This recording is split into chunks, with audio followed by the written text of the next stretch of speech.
cette grande édition d'information. Monsieur, dame, bonsoir, merci d'avoir choisi.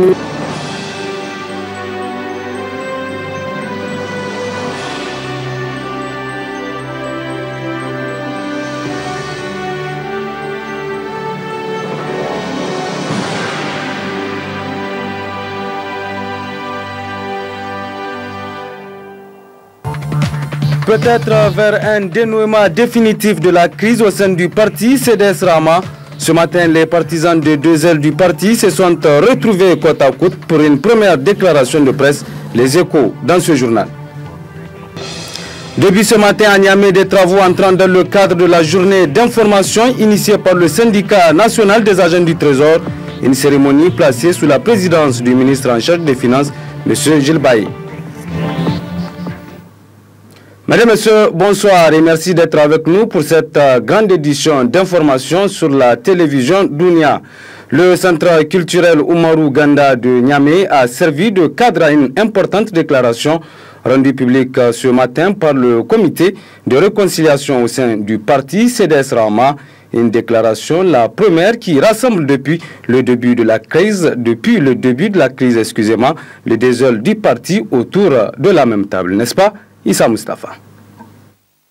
Enfin, une lueur d'espoir pour la réconciliation après le culte du démon de la division dans les rangs du CDS Rahma. Un comité paritaire a été mis en place composé de 6 membres de chaque aile du CDS créé en 1991 pour répondre aux aspirations de tout un peuple qui a connu une série de crises, dont la toute dernière est la plus profonde de son existence. Ce qui donne lieu d'ailleurs à l'arrêt de la Cour d'État annulant le congrès de Zender en septembre 2011. D'autres pourparlers ont été engagés à l'issue du congrès de Maradi pour sauver le parti. À présent que l'espoir est permis, faisons en sorte que par la paix des cœurs et des esprits, notre parti redevienne ce qu'il aurait dû toujours être, c'est-à-dire un parti rassembleur avec qui il fallait toujours compter sur l'échiquier politique national. Après plusieurs rencontres, le comité paritaire a convenu de rendre publique la présente déclaration qui concrétise la convergence des points de vue. Cette déclaration servira de tremplin pour l'œuvre de rassemblement et de sauvegarde de notre parti. La sortie de crise passe donc obligatoirement par l'organisation d'un congrès et toutes les militantes et tous les militants doivent s'y atteler. Raison pour laquelle le comité lance un appel à tous les responsables du parti à mettre de l'eau dans leur vin. Cet appel s'adresse également à toutes les militantes et à tous les militants pour qu'ils se mobilisent pour la réussite de la réunification du parti à travers l'organisation et la tenue d'un congrès dans les meilleurs délais.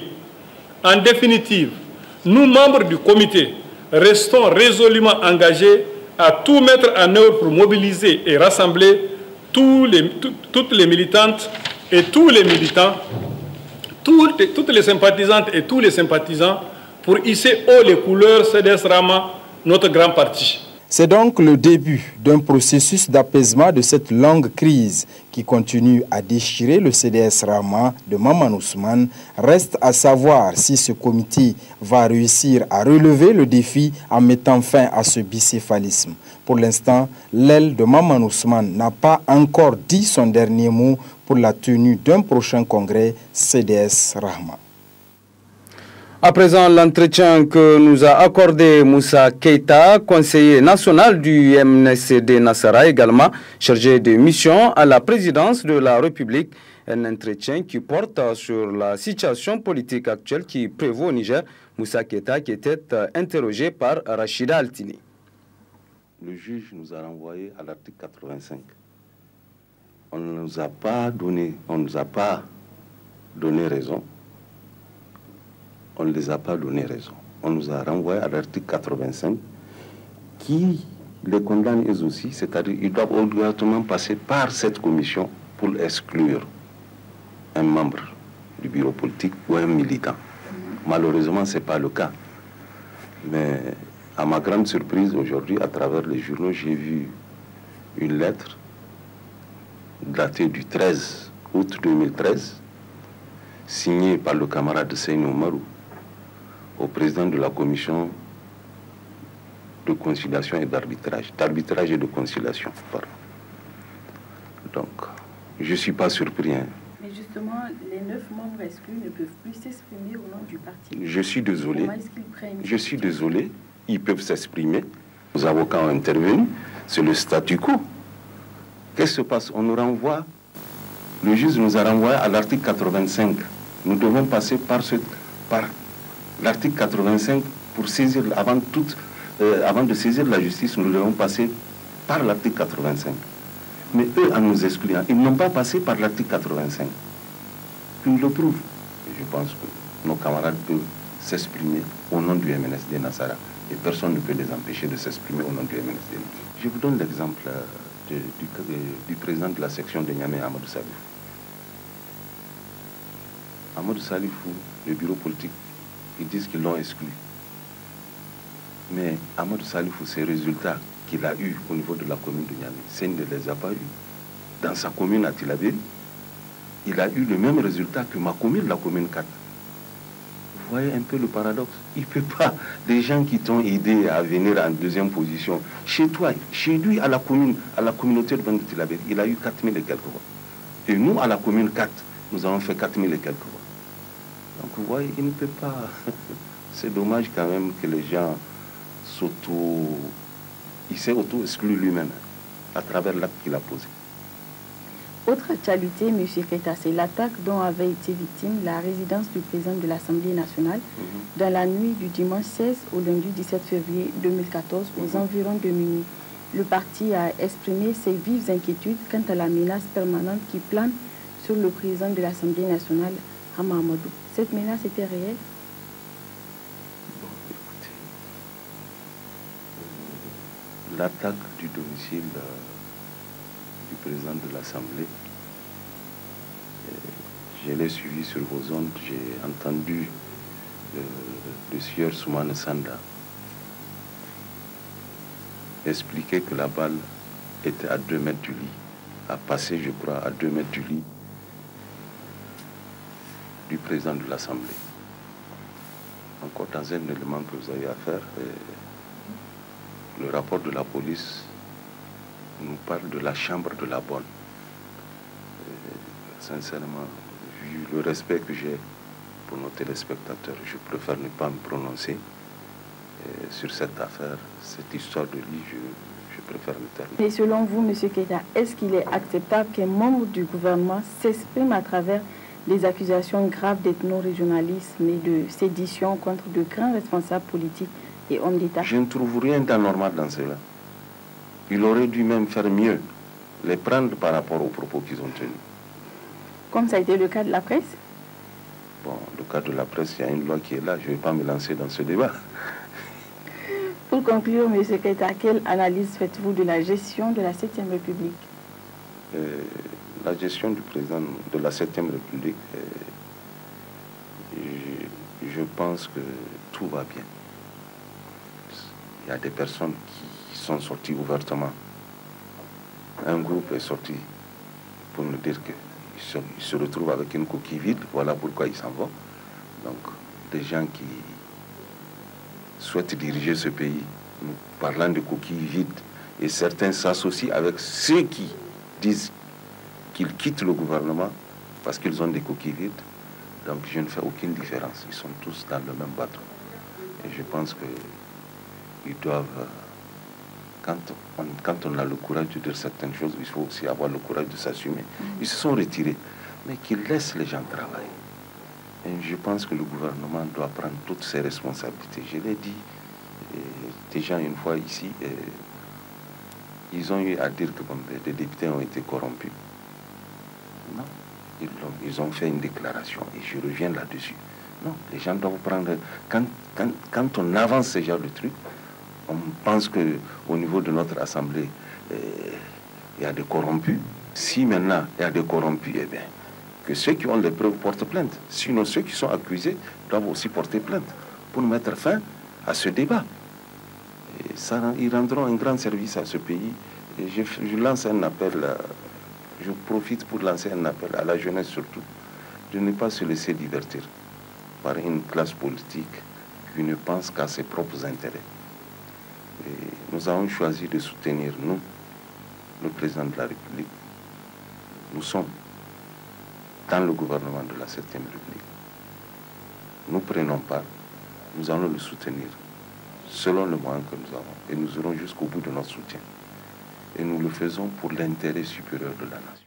Moussa Keita était donc interrogé par Rachida Altine. Suite de ce journal, le réseau comptable du Trésor, c'est le thème de la journée d'information organisée par le syndicat national des agents du Trésor. Une journée débutée ce matin et qui vise à édifier les agents du Trésor sur le rôle du réseau comptable de la dite institution. Mariama Soumana. Organisée par le syndicat national des agents du Trésor en collaboration avec la Cour des comptes, cette journée d'information sur le réseau comptable du Trésor a réuni, outre les agents du Trésor, ceux de l'impôt et de la douane. Une journée d'échange qui vise à édifier les participants sur le rôle et les attributions du réseau comptable, conformément au nouveau règlement général de la comptabilité publique au Niger. En application de la directive numéro 07-2009 de l'UEMOA, le gouvernement a, suivant décret 2013-083, /PRN/MF, du 1er mars 2013, a adopté le nouveau règlement général de la comptabilité publique au Niger. Au terme de l'article 20 de ce décret, les comptables des administrations financières peuvent être organisés en réseau de postes comptables comprenant des comptables supérieurs ou subordonnés, principaux ou secondaires, distincts du Trésor dans les conditions fixées par les textes en vigueur. Les opérations des comptables des administrations financières sont centralisées dans les écritures du Trésor. Depuis l'avènement de ce nouveau texte, dont le fondement réside dans l'harmonisation du cadre juridique des finances publiques au sein de l'UEMOA, en vue d'une meilleure convergence vers les réformes, on assiste à des diverses interprétations des dispositions contenues dans le présent décret. Procédant à l'ouverture des travaux, le ministre des Finances a vivement salué le SNAT pour cette initiative avant d'exhorter les participants à plus de responsabilités. Je crois que nous avons raté le coche dès le départ. Pourquoi? Parce que lorsqu'il s'était agi d'installer effectivement un réseau comptable, nous avons commencé par dire les receveurs des douanes ou les receveurs des impôts, on va prendre des agents des impôts, on va prendre des agents des douanes, on va les former pour qu'ils soient des comptables, pour ne pas dire des receveurs. En principe, en réalité, même dans ces administrations, c'est le Trésor qui envoie des comptables au niveau des structures des impôts, au niveau des structures douanières. Et cela en vertu du respect de la séparation des pouvoirs entre l'ordonnateur et le comptable. Un douanier a beau être receveur, il est douanier. Le chef de bureau est douanier. Donc il y a une certaine hiérarchie, d'autant plus que c'est un corps paramilitaire. Et s'il se trouve que le chef de bureau est plus gradé ou plus ancien, qu'il le veuille ou non, le receveur va avoir un certain égard, un certain respect.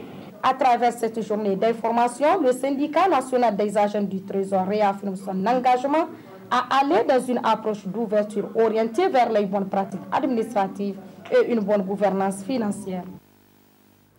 Merci Mariama Soumana. Et puis je vous rappelle que vous pourrez également suivre en partie magazine de ce journal l'intégralité du discours prononcé par le ministre des Finances à l'occasion donc de l'ouverture de cette journée d'information des agents du Trésor.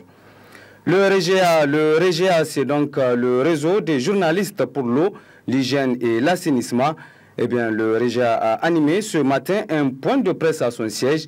Objectif, faire la restitution des conclusions de l'atelier du réseau des journalistes pour l'eau, l'hygiène et l'assainissement de l'Afrique, tenu à Cotonou, au Bénin, du 18 au 20 février 2014. Le compte-rendu de Yima Saïbou.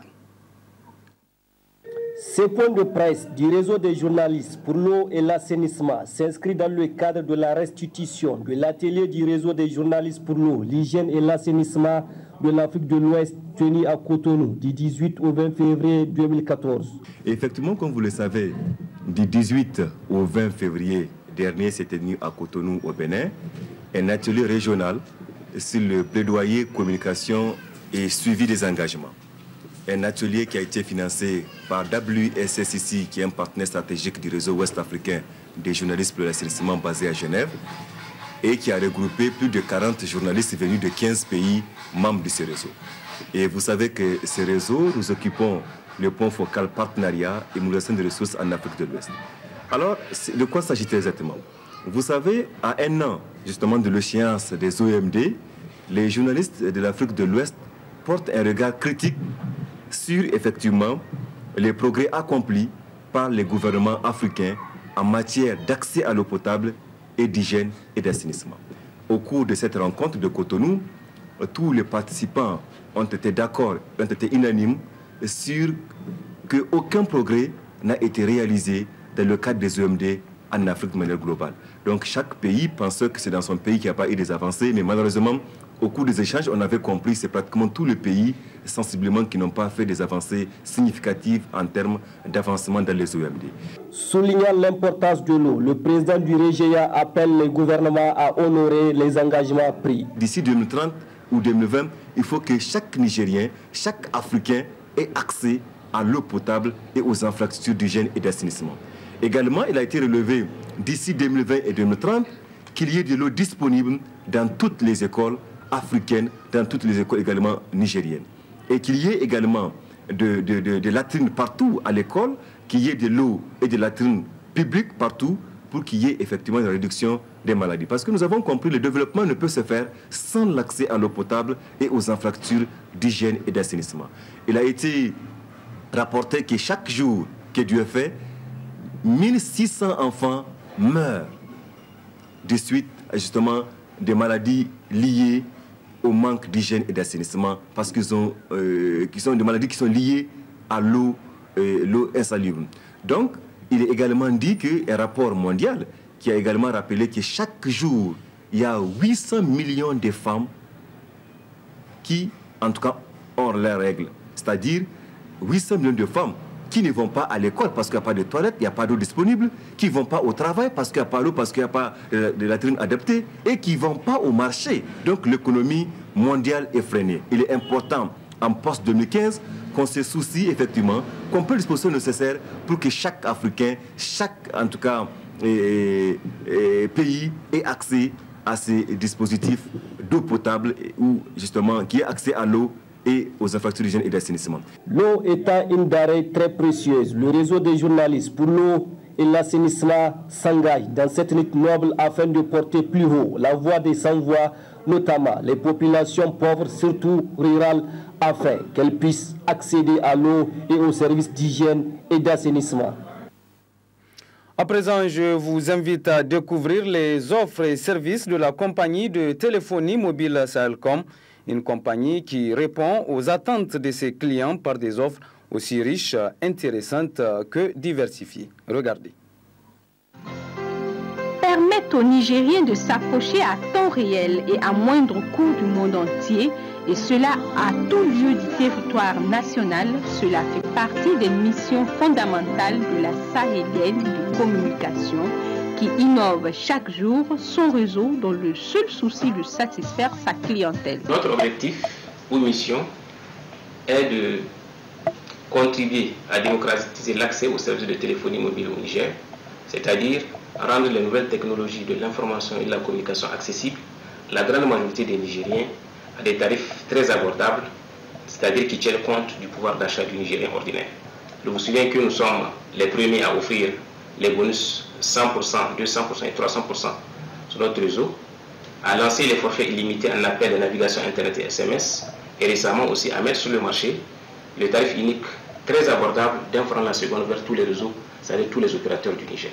Ces innovations sont également valables en appel, en Internet et même en SMS vers tous les réseaux du Niger. Sahelcom, dans sa vocation de permettre aux abonnés de communiquer à moindre coût, est le premier opérateur à mettre à la disposition de la clientèle des forfaits illimités.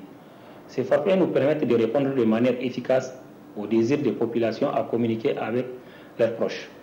Sahelcom répond également aux attentes des Nigériens, et cela à chaque événement, à chaque occasion, une nouveauté. Voulez-vous connaître la pharmacie de garde et son emplacement précis? La Sahélienne de communication vous offre cette aubaine et bien d'autres.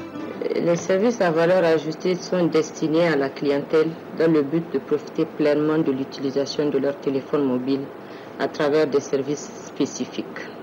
Nous accompagnons le client à tout moment pour satisfaire leurs besoins.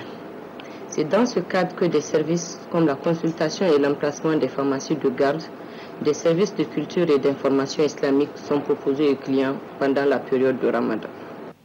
Sahelcom, dans son approche hautement sociale, a pensé à la bourse de l'étudiant nigérien dans son ensemble, avec encore un autre forfait bien taillé sur mesure.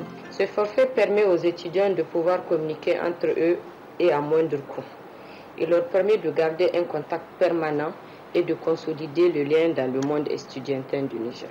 Avec Sahelcom, la liberté est vraiment permise à tous les clients, non seulement de maîtriser, mais aussi de gérer d'une façon rationnelle le budget de communication et son temps. Et à ce niveau, la flotte prépayée répond à ces exigences. Innover afin de faciliter et de simplifier la vie des abonnés en leur permettant d'accéder eux-mêmes à certains services. Le prépaiement par syntaxe de la flotte permet aux clients de renouveler le service sans pour autant se déplacer vers une structure Sahelcom. Il permet aussi aux clients de maîtriser et de bien gérer le budget de communication. Pour être plus que jamais un outil de développement fiable et accessible à tous les Nigériens, où qu'ils soient à travers le territoire national, Sahelcom vous donne une fois de plus la chance du siècle qui vous permettra d'être toujours en ligne avec vos proches. En termes de projets ou de perspectives, en 2014, nous comptons nous rapprocher davantage de la population nigérienne pour répondre aux attentes des consommateurs, en continuant à assurer une bonne qualité du réseau, en élargissant la couverture du réseau de nouvelles localités, en lançant de nouveaux services à valeur ajoutée, en améliorant notre visibilité et notre communication et la disponibilité de nos produits, et en contribuant davantage aux œuvres sociales et caritatives au profit de la population nigérienne. Une première dans le monde de la communication dans notre pays et même à travers le monde. 1 franc la seconde vers tous les réseaux est une tarification simple et à moindre coût destinée aux clients pour satisfaire leurs besoins en communication. C'est une grande première sur le marché de la téléphonie mobile au Niger. C'est une offre accessible à tous, sans distinction de catégorie, sans plage horaire et sans souscription où vous ne payez que ce que vous consommez. Par cette offre exceptionnelle de 1 franc la seconde vers tous les réseaux, nous continuons toujours à avancer dans notre vocation qui est celle de fournir aux populations les tarifs les plus abordables du marché. Démocratiser l'accès de la communication au Niger avec un tarif raisonnable, se rapprocher davantage des Nigériens avec un réseau fiable. Bref, les défis sont énormes et impossible n'est jamais nigérien, impossible ne sera jamais Sahelcom. Tout défi sera, Inch'Allah, relevé au profit d'un Niger de développement et de paix. Ainsi, nous nous engageons à accompagner le Niger sur la voie du développement en vulgarisant et démocratisant l'accès aux technologies de l'information et de la communication à des tarifs qui défient toute concurrence. C'est pourquoi j'invite la population nigérienne à adhérer massivement au réseau national Sahelcom pour communiquer en toute liberté et à des tarifs les plus bas du marché. Et puis nous en venons à présent à la partie magazine de cette édition consacrée, comme je le disais, à l'intervention du ministre des Finances, M. Gilles Bailly. C'était ce matin à l'ouverture des travaux entrant dans le cadre de la journée dite d'information organisée par le syndicat national des agents du Trésor. Très bonne réception, au revoir. Comptables du Trésor, tous les comptables sont des comptables secondaires. Je crois que nous avons raté le coche dès le départ. Pourquoi? Parce que lorsqu'il s'était agi d'installer effectivement un réseau comptable, nous avons commencé par dire les receveurs des douanes ou les receveurs des impôts, on va prendre des agents des impôts, on va prendre des agents des douanes, on va les former pour qu'ils soient des comptables, pour ne pas dire des receveurs. En principe, en réalité, même dans ces administrations, c'est le Trésor qui envoie des comptables. au niveau des structures des impôts, au niveau des structures douanières. Et cela en vertu du respect de la séparation des pouvoirs entre l'ordonnateur et le comptable. Un douanier a beau être receveur, il est douanier. Le chef de bureau est douanier. Donc il y a une certaine hiérarchie, d'autant plus que c'est un corps paramilitaire. Et s'il se trouve que le chef de bureau est plus gradé ou plus ancien, qu'il le veuille ou non, le receveur va avoir un certain égard, un certain respect. Quand vous prenez au niveau de la direction générale des impôts, c'est pareil. Les receveurs, en fait, ils viennent d'où? C'est des receveurs de domaine qu'on a transformés en comptables. On a regroupé, on a créé la direction générale des impôts par le regroupement de différentes directions qui existaient, les domaines, les contributions, le cadastre, c'est-à-dire on a fait un conglomérat, mais on n'avait pas bien réfléchi sur l'organisation même de la structure. Ce qui fait que vous avez toujours aujourd'hui les inspecteurs des contributions, les inspecteurs des domaines, les ceux du cadastre. Et même lorsqu'on veut confier des responsabilités à des gens, on est obligé de tenir compte de cet équilibre. Parce que sinon, si vous ne mettez personne du cadastre comme directeur, les ingénieurs vont crier. Ainsi de suite. Donc je disais qu'on a raté le coche dès le départ. Ben, comme on dit, ce qui est dit, ce qui est fait. Maintenant, il vous appartient de vous organiser, de vous entendre et de construire un réseau. Je crois que l'objectif des uns et des autres, n'est-ce pas, c'est l'avenir de ce pays. Donc, il est vraiment vain, inutile de se tirailler, c'est moi ceci, c'est moi cela, pour que chacun soit à sa place, fasse son travail correctement, n'est-ce pas, et soit rémunéré en conséquence de tout ce qu'il mérite. C'est ça que je suis venu vous dire, pour vous dire qu'au-delà du syndicalisme, je pense qu'aujourd'hui, un syndicalisme, j'étais heureux d'entendre que ça va être un syndicat donc dynamique, n'est-ce pas, avec une nouvelle approche, qui n'est pas le syndicalisme de tiraillement. Pour un oui, pour un non, on va en grève. Non. Je pense que un syndicat doit également quelque part, il doit être responsable. Un syndicat s'occupe des intérêts matériels et moraux de ses affiliés, automatiquement. Mais si vous détruisez la structure, je ne vois pas comment vous pouvez sauvegarder ces intérêts-là, parce que la structure est détruite. Donc d'abord une bonne cohésion entre vous et une bonne cohésion entre les régies financières. Le monde marche aujourd'hui, tout est en train d'être rationalisé, tout est en train de suivre le progrès, n'est-ce pas, des nouvelles technologies de l'information et de la communication. Je suis allé il y a un mois et demi au Rwanda. C'est une expérience que je voulais faire partager ici. Je regrette de n'avoir pas amené un agent du Trésor. Mais c'est une mission que le président de la République m'a confiée lorsque, à Kuwait City, il a rencontré le président Kagame. Et ils ont convenu, ils ont discuté. Maintenant, c'est le problème permanent qui omnibule le président de la République, c'est le niveau de consommation des crédits. Alors, chaque fois qu'il a l'occasion, avec des chefs d'État, il en parle. Et le président Kagame du Rwanda lui a dit qu'en tout cas, eux, à leur niveau, ils ne se plaignent pas. Ils ont atteint un niveau vraiment très honorable, très respectable. Et donc, il m'a dit, sur place, de prendre contact avec le ministre des Finances pour envoyer une mission. Et nous sommes allés. J'ai pris quelqu'un de la défunte DGCMP, quelqu'un du budget et quelqu'un de la direction générale du contrôle financier. C'était une mission de prise de contact et d'échange d'expérience, si on peut dire, parce qu'ils ont beaucoup plus d'expérience que nous, en un laps de temps aussi court, parce qu'ils ont tout commencé après le génocide. Et si je devais résumer ce que j'ai vu, je vous dirais que si on avait fermé les yeux et qu'on mettait dans la salle de de l'Office rwandais de ressources financières et que j'ouvrais les yeux dans cette salle, je me croirais dans un pays développé, en Europe. Parce que tout est informatisé.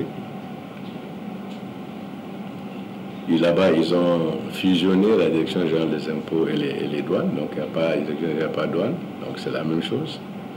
Mais à la minute où vous achetez une marchandise dans un magasin, ils ont des appareils, la TVA est facturée, elle est automatiquement enregistrée au niveau central. Et ils fonctionnent sur la base, on leur remet les 3,5% de ce qu'ils recouvrent pour leur fonctionnement, tout compris, salaire, indemnité, etc., etc. Et conséquence, pour dire comment ils sont vraiment en avance, ils sont informatisés, le Trésor a un maximum de 10 jours pour payer tout ce qu'il a à payer. 10 jours. Il y a 8 personnes au Trésor. Et quand un paiement est fait par la Banque centrale, c'est la Banque centrale qui fait le paiement, vous pouvez, avec votre cellulaire, consulter, on vous dit vous êtes payé, si c'est le salaire, si c'est les fournisseurs, etc. Et quand vous arrivez aux finances, il n'y a pas de visiteurs. Non, il n'y a personne, il n'y a que les agents des finances. Donc tout est informatisé. Alors c'est pour vous dire qu'il faut également regarder dans cette direction. Il ne faut pas croire que vous êtes agent du Trésor, isolé, vous êtes agent des impôts, isolé, vous êtes agent des douanes, isolé. Non, c'est la même famille. C'est la même famille, vous n'avez pas à vous tirailler, vraiment il n'y a pas de quoi se tirailler. Mais il faut rendre à César ce qui est à César. La primauté de la comptabilité appartient aux agents du Trésor. Ça, il faut que tout le monde l'accepte, c'est comme ça. Et c'est vers ça qu'il faut aller. Donc, c'est ça que je voulais dire, principalement. Vous prenez la responsabilité, vous assumez. Vous assumez. Quand dans votre service, un agent, même à votre insu, commet des bêtises, vous êtes responsable. Parce qu'il est sous vos ordres. Alors, monsieur le SNAT, c'est bien que vous ayez organisé cette rencontre aujourd'hui sur le réseau comptable. Mais je pense que je vous prends au mot, n'est-ce pas? Je vous prends au mot et dans cette démarche d'ouverture, il faudrait qu'on songe également à la structure. Mais comme je vous l'ai dit, si vous perdez la structure, vous perdez vos agents. Ça, il n'y a pas de problème. Alors, mais que chacun s'en tienne à son rôle. Chacun s'en tienne à son rôle.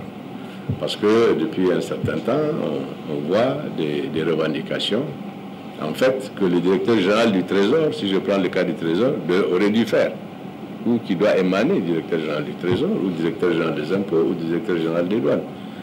Donc, chacun reste dans son rôle.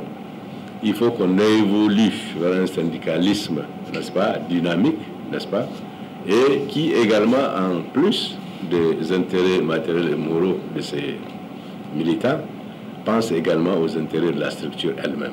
Comme je l'ai dit, si elle vit bien, les autres vont vivre bien. Si elle vit mal, les agents vont vivre mal.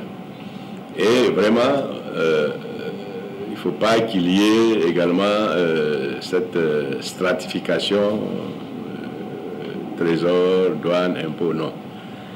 Moi, pour moi, c'est la même famille. Dans tous les cas, ce que quelqu'un fait de bien dans une des structures, l'autre va en bénéficier d'une manière ou d'une autre, que ce soit directement ou indirectement. Donc je crois que c'est vers là qu'il faut aller. Encore une fois, je voudrais féliciter le syndicat national des agents du Trésor de cette initiative. Je souhaite qu'elle se poursuive et je souhaite que les autres également, syndicats, s'associent à vous pour venir assister à cette formation, à cette information, et pour que les choses soient bien comprises. Comme je l'ai dit, il n'y a pas de lutte d'intérêt entre les différents syndicats. Il y a de luttes pour consolider vos différentes administrations et pour aller de l'avant.